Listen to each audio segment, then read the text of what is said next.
BJP MLA Payal Shankar గారిని మున్సిపల్లో పనిచేస్తున్నటువంటి sanitation, water supply technicians అందరూ కలిసి మున్సిపల్ కార్పొరేషన్ ఏర్పాటు చేసి ప్రభుత్వం నుండి కార్పొరేషన్ నుంచి జీతాలు ఇచ్చి మున్సిపల్ కార్మికులు చనిపోతే మట్టి ఖర్చులకు 30,000 ఇవ్వాలని, మున్సిపల్ కార్మికులకు కనీసం 26,000 వేతనం ఇవ్వాలని, అలాగే మున్సిపల్ కార్మికులను పర్మనెంట్ చేస్తూ కార్పొరేషన్ ప్రభుత్వం ద్వారానే వేతనాలు ఇవ్వాలని చెప్పేసి డిమాండ్ చేస్తూ ఈరోజు వినతి పత్రం ఇవ్వడం జరిగింది.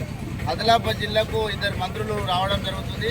పొంగులేటి శ్రీనివాసరెడ్డి అలాగే సీతక్క వస్తున్న సందర్భంగా వారికి కూడా మా సమస్యలు వినవించాలని చెప్పేసి పాయల్ శంకర్ గారిని కోరగా నేను ఖచ్చితంగా మీ సమస్యలన్నింటినీ మంత్రులకు విన్నవిస్తా, అలాగే అసెంబ్లీలో కూడా నేను తెలియపరుస్తా, సీఎం గారి దృష్టికి కూడా తీసుకుపోతానని హామీ ఇవ్వడం జరిగింది.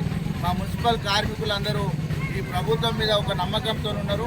ఈ రోజు లేకుంటే రేపు కార్పొరేషన్ చేసి ప్రభుత్వ ఉద్యోగులు మమ్మల్ని గుర్తించి మమ్మల్ని ప్రభుత్వం ఆదుకుంటారనే నమ్మకంతో ఉన్నారు. కాబట్టి మా కార్మికుల నమ్మకాన్ని ఈ ప్రభుత్వం, ఈ ఎమ్మెల్యే గారు ఖచ్చితంగా నెరవేర్చాలని చెప్పేసి ఈరోజు వినతి పత్రం ఇవ్వడం జరిగింది.